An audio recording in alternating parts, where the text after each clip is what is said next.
সবাইকে আমন্ত্রণ দীপ্তি টিভির নিয়মিত স্বাস্থ্য বিষয়ক সাপ্তাহিক আয়োজন সুস্থ জীবন অনুষ্ঠানে। দর্শক, আপনাদের সাথে আছি আমি ডাক্তার অর্থি জোগ্রেভ। দীর্ঘ ৯ মাস অবর্ণনীয় কষ্টের পরে একজন মা তার সন্তানকে পৃথিবীর আলো দেখান। তবে এই যে সন্তান জন্মের পরবর্তী সময়ে এত ভারী একটি সন্তান কিংবা এত ওজনের একটি সন্তান দীর্ঘদিন ধরে ক্যারি করার ফলে এই মাটির দেখা যায় নানাভাবে নানা জায়গায় ব্যথা অনুভূত হয়। অনেক সময় কোমর ব্যথা, অনেক ক্ষেত্রে হাঁটু কিংবা কাঁধে ব্যথা, এবং দীর্ঘ সময় এই সন্তানটিকে কোলে নিয়ে থাকার ফলে কিংবা বাচ্চাটিকে নিয়মিত পরিচর্যা করার ফলে দেখা যায় হাতে কিংবা কোনোয়ে তীব্র যন্ত্রণা অনুভূত হয়। তবে এই যে ব্যথাগুলো অনুভূত হচ্ছে, এই ব্যথাগুলো নিয়ে দেখা যাবে মাটি ওই সময়টিতে খুব একটা সচেতন থাকেন না, এবং যেটার ফলশ্রুতিতে পরবর্তীতে নানা ধরনের জটিলতা ভোগ করেন। দর্শক, আজ আমরা কথা বলবো এই সমস্ত মায়েদের দীর্ঘ জীবনের যন্ত্রণা নিয়ে, এবং যন্ত্রণা রোধে ফিজিওথেরাপির ভূমিকা কতটুকু, এ বিষয়ে বিস্তারিত আলোচনায় আজ স্টুডিওতে আমাদের সাথে উপস্থিত রয়েছেন স্বনামধন্য মাস্কুলোস্কেলেটাল ডিসঅর্ডার স্পেশালিস্ট অধ্যাপক আলতাফ হোসেন সরকার। স্যার, স্বাগত আমাদের আজকের আয়োজনে। ধন্যবাদ আপনাকে। স্যার, একজন মা হওয়া তো এত অনেক দীর্ঘ শ্রমের বিষয়, অনেক কষ্টের বিষয়, এবং মা হওয়ার পরে যে নির্ঘুম রাতগুলো মা কাটায় সন্তানটিকে নিয়ে, তীব্র যন্ত্রণার, তারপরেও আমরা আনন্দিত যে একজন মা তার জীবনে সফল সন্তানটিকে নিয়ে। কিন্তু মা হওয়ার পরবর্তীতে দেখা যায় মায়ের অনেক কমপ্লেন থাকে, হাঁটু ব্যথা করছে, কোমর ব্যথা করছে। আসলে ব্যথাগুলো কি কারণে হয়ে থাকে? ব্যথার কারণ অনেক। প্রথমেই আমি একদম ফ্যাক্ট বলছি, বাস্তবে আমি একজন মায়ের কথা বলছি। উনি সিজারিয়ান সেকশন হওয়ার পরে তার বাচ্চা হয়েছে। বাচ্চা হওয়ার পরে এটা একটা আফ্রিকান দেশে, আমি তখন সেখানে কাজ করি। ওনাকে কি করা হয়েছে, কোনো প্রকার সাহায্য করা হয়নি, নো হেল্প। বাচ্চা আছে আলাদা কর্ডে পাশের রুমে, উনি ওনার রুমে আছে। যখন বাচ্চাকে ফিট করতে হবে, তাকে সে হেঁটে এখান থেকে গিয়ে, তার অসম ব্যথা, সিজারিয়ান সেকশন, তাকে উঠিয়ে গিয়ে বাচ্চাকে ফিট করাতে হয়, বাচ্চাকে নিতে হয়, ধরতে হয় বিভিন্নভাবে। এই যে প্রাথমিক ব্যথা, যে তার সিজারিয়ান সেকশন হয়েছে, তার অ্যাবডোমিনাল পেইন, তার লোয়ার অ্যাবডোমেনে ব্যথা হচ্ছে, তার হেঁটে যেতে কষ্ট হচ্ছে, তারপরেও তাকে যেতে হচ্ছে, যে কোনো প্রকার হেল্প তারা করে না বা করে নাই। এটাই তাদের সিস্টেম। মা নিজে নিজে উঠে ওখানে যাবে, বাচ্চাকে পরিচর্যা করবে, আবার তার বিছানায় পাশের রুমে আসবে, সে ঘুমাবে বা চলবে ফিরবে। তো অনেক কষ্ট। এখন যদি আমরা বলি, এইটা তো গেল তার সিজারিয়ান সেকশনের জন্য, নর্মাল ডেলিভারি হয়েছে, তারপরও মায়ের কষ্ট। নর্মাল ডেলিভারি হতে গিয়ে এই কথাটা আমরা আমাদের হয়তো বা অনেকেই এটার সঙ্গে এটা অনেকে শুনছে কিনা জানি না, এটা পিউবিক সিম্পাইসিস যে থাকে আমাদের পেলভিসের, এটা সিপারেশন হয়ে যায়, অনেক সময় ফাঁকা হয়ে যায়। ফাঁকা হয়ে গেলে অসম্ভব ব্যথা মায়ের। অনেক রোগী দেখেছি আমি যাদের সেপারেশন অফ সিম্পাইসিস পিউবিস, বাচ্চা আমাদের কোমরে যে রাউন্ড হাড়টা থাকে, ওই রাউন্ড হাড়টা সামনের দিকে যে লাগানো থাকে, হাড় লাগানো থাকে, জয়েন করা থাকে, দুটো জয়েন, এটা অনেক ক্ষেত্রে সেপারেটেড হয়ে যেতে পারে। সেপারেট হয়ে যায়। চিন্তা করেন যে কোনো জয়েন্ট যদি সাবলাক্সেশন হয়, কত ব্যথা হয়, আনটিল অ্যান্ড আনলেস আপনি ওইটাকে রিডাকশন না করা পর্যন্ত, আগের জায়গায় এনে তারপরে ব্যথা কমানো হয়, তার সাথে আরও চিকিৎসা করা হয়। তাহলে পিউবিস সিম্পাইসিস সেপারেশন হয়েছে, এটা ইচ্ছে করলেই ওখানে আপনি চাপ দিয়ে আনতে পারেন না। তাহলে ভয়ঙ্কর যন্ত্রণা, তীব্র কষ্ট। এখানে ফিজিওথেরাপি চিকিৎসা অনেক উপকার দেয়, অনেক কাজ করে। এবং সেখানে আমি তখন গাইনি ওয়ার্ডে কাজ করতাম। ইট ওয়াজ ইন 1982, 1982 সালে গাইনি ওয়ার্ডে কাজ করছি। তখন আমি দেখেছি অনেক সেপারেশন অফ সিম্পাইসিস পিউবিস। মানে শুধুমাত্র নরমাল ডেলিভারির ক্ষেত্রে এগুলো হয় নাকি সিজারিয়ান সেকশনের ক্ষেত্রে? না, সিজারিয়ান সেকশন তো বাচ্চা ওখান দিয়ে আসে না, বাচ্চার মাথা ওখান দিয়ে আসে নর্মাল ডেলিভারিতে। নর্মাল ডেলিভারি হলেই সিভারেশন সিম্পাসিস পিউবিস হতেই পারে, অসংখ্য অনেক অনেক কেস দেখেছি হয়। তো সেক্ষেত্রে তাদের অনেক ব্যথা হয়। তাহলে একটা বললাম সিজারিয়ান সেকশন, অ্যাবডোমিনাল পেইন, মাকে তার বাচ্চার পরিচর্যা করতে হয়। সেপারেশন অফ সিম্পাসিস পিউবিস হয়তো হাঁটতেই পারে না, হাঁটতে গেলেই ব্যথা, তাহলে তাকে ওই পাশের রুমে যেতে হবে অথবা একটু ডিস্টেন্সে গিয়ে তার বাচ্চাকে পরিচর্যা করতে হবে। এটা হলো খুব কমন দুটো কারণের কথা বললাম। একদমই। আর একটা হয়, সেটা হলো বাচ্চা হলে কি হয়, বাচ্চা হলে বা মায়ের পেছনটা চওড়া হয়ে যায়। কেন? ওখানে বাচ্চা জায়গা করে নেয়, সে কারণে ওখানের যে জয়েন্টগুলো আছে, যেমন ধরেন স্যাক্রিলিয়াক জয়েন্ট, এটা একটু ফাঁকা হয়, ওখানে বাচ্চা আসে, মায়ের পিছনটা বড় থাকে, বাচ্চা একদিন সাডেন কন্ট্রাকশনে অথবা সিজারিয়ান সেকশনে বাচ্চা বের হয়ে আসলে ওইটা তো 40 উইকসে আস্তে আস্তে বড় হয়েছে, ওইরকম হয়েছে। এখন আপনি একদিনের মধ্যে তো তার আগের জায়গায় যাবে না, মায়েদের ব্যথা হয়। এবং এখন আমার মনে পড়ে আমার চাচি বা চাচিরা যারা বাচ্চা প্রসব করার পরে, মাই গ্র্যান্ড মাম, তাদেরকে একটা মাটির পাত্রে আগুন নিয়ে সেই আগুনে কাপড় দিয়ে গরম করে মাঝে সেক দিত। এখন বুঝি যে কেন সেক দিত, কিন্তু shake is not the enough treatment. নিশ্চয়ই। তার জন্যে তার স্যাক্রোইলিয়াক জয়েন্টের চিকিৎসা করা দরকার। স্যার, এই যে স্যাক্রোইলিয়াক জয়েন্টটাতে প্রবলেম হচ্ছে, এটা কিন্তু একদম প্রত্যেকটি মায়ের এখন কমন চিত্র আমাদের দেশে। কিন্তু তারা বেশিরভাগ ক্ষেত্রে মনে করে যে অ্যানেস্থেসিয়া দেওয়া হয়েছে, অ্যানেস্থেসিয়ার সাইড এফেক্ট হিসেবে তীব্র ব্যথা তাদের, এবং তারা চিন্তা করে যে যেহেতু অ্যানেস্থেসিয়া করা হয়েছে আর একটু অপেক্ষা করি, হয়তো বা রিঅ্যাকশনটা চলে যাবে, এবং অনেকের কাছে কমপ্লেন করতে থাকে। এই বিষয়টি আসলে কি অ্যানেস্থেসিয়ার পোস্ট ইফেক্ট কিনা? এটা পোস্ট ইফেক্ট অফ দ্য বাচ্চা প্রসবের পোস্ট ইফেক্ট অবশ্যই। বাট সচেতন যদি মা হতো তাহলে সে ভাবতো না যে ইঞ্জেকশন দিছে এই জন্য হয়েছে।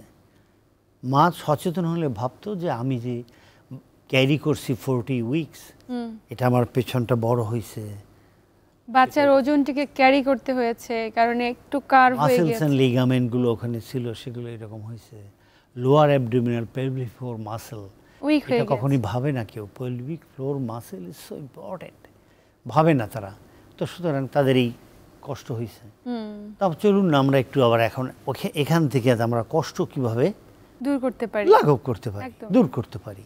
অফকোর্স কষ্ট আমরা দূর করতে পারি। যেমন প্রথমটা চলে আসি ওই আফ্রিকার দেশে যে বাঙালি মায়ের বাচ্চা হলো, তার সেই বাচ্চা তার কি হয়েছে, সিজারিয়ান সেকশন হয়েছে, বাচ্চা এক রুমে, সে এক রুমে, তার উঠে আসতে। এখানে কিন্তু একটা সায়েন্টিফিক ভালো মায়ের পক্ষে কারণ আছে। আচ্ছা, তাহলে সায়েন্টিফিক কারণ মায়ের পক্ষে কি সেটা আমরা তো ভাবছি বাচ্চা ক্যারি করবে, ফিট করবে, কষ্ট হচ্ছে উঠতে বসতে। এই ওঠা হাঁটা, দিস ইজ এ ট্রিটমেন্ট। আচ্ছা আচ্ছা। সে যে উঠছে তার অ্যাবডোমিনাল মাসেল, পেলভিক ফ্লোর মাসেলের এক্সারসাইজ হয়। আচ্ছা। সে যখন হাঁটে তখন তার পায়ের এক্সারসাইজ হয়, এবং সে যখন গিয়ে তার বাচ্চাকে ক্যারি করে উঠায় তখন তার পুরো অ্যাবডোমিনাল মাসেল, লোয়ার অ্যাবডোমিন সব সামনের অংশের তার চিকিৎসা হয়। তারপরে সে যখন ফিট করে তার বাবুকে, যখন সে ধরে তার পোস্চারের চেঞ্জ হয়। এখানে একটু মনে রাখতে হবে, অনেক সময় মায়েরা বেশি গুজু হয়ে গেলে তার নেক প্রবলেম হবে, তার আপার ডরসাল প্রবলেম হবে। এই যে মা প্রসব করছে বাচ্চা এবং পরবর্তী সময়ে আফটার সিজারিয়ান সেকশন অথবা নর্মাল ডেলিভারি এত তীব্র ব্যথা, কখনো হাঁটু ব্যথা, কখনো কোমরের তীব্র ব্যথা, কখনো ঘাড় ব্যথা, এই ব্যথাগুলো রোধে আসলে ফিজিওথেরাপিস্টের কাছে যাওয়াটা কতটুকু জরুরি এবং কখন একজন মা যাবেন? বাচ্চা প্রসব হওয়ার পরের দিন থেকেই সে ফিজিওথেরাপি চিকিৎসা নেবেন। আমি 1982 সালে, 83 সাল এবং 84 সাল এই কয়েক বছর গাইনি বিভাগে কাজ করেছি আফ্রিকার একটি দেশে। সেখানে আমরা দেখেছি দ্য গাইনোকোলজিস্ট, তবে ওখানে একটা ইনফরমেশন দিয়ে রাখি, ওখানে মহিলা গাইনোকোলজিস্টের চেয়ে পুরুষ গাইনোকোলজিস্টের সংখ্যা অনেক বেশি। গাইনিয়ান অবস যারা পুরুষ বেশি। যাই হোক, তো তার মানেই না যে তারা অ্যাগ্রেসিভ চিকিৎসা করতো, পুরুষ তা নয়, but it's a routine treatment হলো এই যে এই মায়ের বাচ্চা হবে, বাচ্চা হওয়ার আগে কমপক্ষে সে 6 সপ্তাহ ফিজিওথেরাপি চিকিৎসা নিত। আচ্ছা, রুটিন, অর্থাৎ সে কীভাবে শ্বাস প্রশ্বাস নেবে, ব্রিদিং এক্সারসাইজ করবে, কিভাবে হাঁটবে, কিভাবে পা তুলবে, কিভাবে বসবে, কিভাবে বাচ্চা ক্যারি করবে, কিভাবে ফিট করবে, এগুলো সব করে দেওয়া হতো 6 সপ্তাহে। 6 সপ্তাহ পরে যখন বাচ্চাটা পৃথিবীতে চলে আসলো, তখন বাচ্চার চিকিৎসা অনেক সময় করতে হতো বা হতো না। যেমন বাচ্চার দুটো বেশি প্রবলেম হতো, একটা বাচ্চার যদি নিউমোনিয়া হতো তাহলে সেখানে আবার চেস্ট ফিজিওথেরাপি করা হতো, আচ্ছা আচ্ছা, বা করা হয়। নিউমোনিয়া হয়েছে লাংসে, সাকশন করে ক্লাবিং করে কফ বের করে দিয়ে শিশুকে ঠিকঠাক করে। আর একটা জিনিস দেখা যেত সে সময়, আমি 82-83 সালের কথা বলছি, অনেক বাচ্চাই দেখতাম পা বাঁকা হয়ে জন্মগ্রহণ করছে, কারো 2 পাই বাঁকা, তার 1 পা বাঁকা হয়ে জন্মগ্রহণ করছে। তো ওই বাচ্চাগুলোর কিন্তু আবার ইমিডিয়েট, মানে ইমিডিয়েটের যত ইমার্জেন্সি আছে তত কুইক ওই বাচ্চার পায়ের প্যাসিভ মুভমেন্ট অ্যান্ড স্ট্রেপিং করে দিতাম, যাতে এই যে এই দিকে হয়েছে পাটাকে এইরকম করে নিউট্রালে এনে তার চিকিৎসা করতাম। আচ্ছা, তার মানে এই সমস্ত বাচ্চাদের ক্ষেত্রে ইমিডিয়েট যদি ফিজিওথেরাপিস্টের কাছে নিয়ে যায় বা ফিজিওথেরাপি করায় অনেকখানি রিলিফ হয়ে যাবে। অনেক অনেক অনেক, যদি যত দেরিতে যাবেন তত শক্ত হয়ে যাবে। ওই সময় আমাদের টেলিফোন ছিল না বা মোবাইল ফোন ছিল না, কিন্তু ব্লিপ ব্লিপ ব্লিপ ব্লিপ করতে একটা এরকম ইয়া ছিল, তো আমরা ওটা রাখতাম, এরকম কোথাও হলেই ব্লিপ করতো। ব্লিপ করলে আমি মনে পড়ে না কখনো হেঁটে গেছি, কারণ হেঁটে গেলে দেরি হবে, দৌড়ায় যেতাম। আবার ওই হসপিটালগুলোতে করিডোর দিয়ে ছোট ছোট গাড়ি চলে, দরকার হলে যখন একটা গাড়িতে উঠে পড়লাম আর এক বিল্ডিং থেকে আরেক বিল্ডিংয়ে চলে গেলাম। আচ্ছা আচ্ছা, এত দ্রুত যেতাম কেন? আমি যত দেরিতে যাব ওই পা তত শক্ত হয়ে যাবে। আচ্ছা, মানে ইনস্ট্যান্ট করে ফেলতে হবে, একদম দ্রুত গিয়ে তাড়াতাড়ি তার মুভমেন্ট করে, মাকে মুভমেন্ট অথবা তার যে নার্স অ্যাটেন্ড করতো তাকে মুভমেন্টগুলো শিখিয়ে দেওয়া, সঙ্গে সঙ্গে স্ট্র্যাপিং করা, স্ট্র্যাপিং রাখা, আবার একটা সার্টেন টাইমে স্ট্র্যাপিংগুলো চেঞ্জ করে আবার স্ট্র্যাপ করা, আবার প্রতিদিনে অনেকবার, কয়েকশো বার ওই পায়ের মুভমেন্টগুলো করতে হবে, এটা শিখাই দিতাম। তাহলে আমরা দুটো ইমার্জেন্সি ছিল ফিজিওথেরাপিস্টের জন্য, একটা হলো যদি ক্লাব ফিট বলতাম আমরা, ক্লাব ফিট হয় সেখানে, আর একটা হলো নিউমোনিয়া। বাচ্চার যদি নিউমোনিয়া হয়ে জন্মগ্রহণ করে সঙ্গে সঙ্গে তার চেস্ট ফিজিওথেরাপি করা, সাকশন করা, ভিতর থেকে সিক্রেশন বের করে তাকে সুস্থ করা। নেক্সট আমরা এখন চলে এসেছি মায়ের কাছে। একদমই, মায়েরটা জানা খুব জরুরি, কারণ তিনি মানে প্রচন্ডভাবে সাফার করেন কোমর ব্যথা নিয়ে। একটু কোমর ব্যথা যেতে চাইছে, আমরা প্রথম তাহলে কোমর ব্যথার কথা বলি। আমরা আলোচনার শুরুতে আমরা বলছিলাম কোমর ব্যথাটা হচ্ছে বিকজ 40 উইকস সে বাচ্চা ক্যারি করে, এক কথায় শেষ। তাহলে ক্যারি করলে কি হয়? পেছনে তার স্যাক্রিলিয়াক জয়েন্টে প্রবলেম হয়, মাসেল ইমব্যালেন্স হয়, তার পেলভিক ফ্লোর মাসেলে প্রবলেম হয়, অ্যাবডোমিনাল মাসেলে প্রবলেম হয়, উইক হয়। আপনি ওই আলোচনায় একটু বলছিলেন যে মায়েদের একটা ধারণা ইঞ্জেকশন দিছে, ইঞ্জেকশনের ব্যথা এখনও আছে। ইঞ্জেকশন দিছে, ব্যথা থাকবে 1 সপ্তাহ বা 2 সপ্তাহ আছে, তারপরে কি আর ব্যথা থাকে? আমাদের কাছে এখনও আসে, বলে 3 বছর আগে আমার বাচ্চা হয়েছে, ইঞ্জেকশন দিছিল, এখনও ব্যথা করে। এটা কি হলো? নো, 3 বছর আগে ইঞ্জেকশন দিছে, বাচ্চা হয়েছে, ফিনিশ, এটা 1 সপ্তাহের মধ্যে শেষ। তাহলে তার এখনও ব্যথা করে, তার মাসেল ইমব্যালেন্স, তার স্যাক্রিলিয়াক জয়েন্ট প্রবলেম, তার পাইরিফর্মিস প্রবলেম, তার অ্যাবডোমিনাল মাসেলে প্রবলেম, লোয়ার অ্যাবডোমিনাল মাসেলে, ফ্লেবলিফোর মাসেলে প্রবলেম। এই কথাটা সে ভাবে না, বা এই কথাটা কেউ বলে কিনা আমি জানি না। কিন্তু স্যার এই যে মাসেলগুলো উইক হয়ে যাচ্ছে বাচ্চা ডেলিভারির পর পর, তো এগুলোকে আবারও আগের অবস্থায় ফিরিয়ে নিয়ে যাওয়া সম্ভব? It is, yes it is. Weak তো হবেই, কারণ আস্তে আস্তে আস্তে আস্তে বাচ্চা বড় হয়েছে, মায়ের অ্যাবডোমেনটা বড় হয়েছে, হঠাৎ করে বাচ্চা বের হয়ে আসলো, সঙ্গে সঙ্গে কি আর মাসেল কন্ট্রাকশন করে তার আগের জায়গায় যাবে? না, সময় লাগবে। মাসেলের কিন্তু একটা 4টা ধর্মের মধ্যে একটা ধর্ম হলো সে যেরকম এরকম লম্বা হয়েছে আবার আস্তে আস্তে কন্ট্রাক্ট করে আগের জায়গায় যাবে, এটা মাসেলের ধর্ম হয়। আচ্ছা আচ্ছা। কন্ট্রাকশন করে সে খাটো হবেই। মাসেল লম্বা হয়েছে বাচ্চা নিয়ে খাটো হবেই। তাহলে আমরা মায়ের ব্যাকের কথা বলি, তাহলে একটা ভ্রান্ত ধারণা আমাদের চলে গেল যে ইঞ্জেকশন দিছে বলেই এত বছর আমি ব্যথা ক্যারি করছি। নো, বাচ্চা হয়েছে, প্রপার ম্যানেজমেন্ট হয় নাই, সেজন্য আমি ব্যথা ক্যারি করছি। এই জন্য আমার ব্যাক পেইন, বিকজ আমার back muscle week, because SI joint problem, because lower abdominal muscle problem.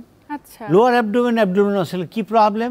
এই মাসেলগুলো লম্বা হয়েছে, এখন খাটো হয় নাই এবং উইক। পেছনের কি প্রবলেম? SI joint problem. ওই মারা যারা আমার কাছে আসে, আমরা একটা টেস্ট করি, এসআই জয়েন্ট টেস্ট। সে শুয়ে ফিগার অফ 8 টেস্ট করি, ফিগার অফ 4 টেস্ট। আমরা পা সোজা করে দিয়ে আর একটা পা হাঁটুর উপরে দিয়ে চাপ দিয়ে ফিগার অফ 4 টেস্ট করে ফেলি। তো এই টেস্টটা করার পরে বোঝা যায় যে আসলে টেস্টটা নিতেই তো করতেই তো পারি না, চাপ দেওয়ার এই ধরার সাথে সাথে মা বলে ব্যথা ব্যথা ব্যথা, তার এসআই জয়েন্টে প্রবলেম হয়ে রয়েছে।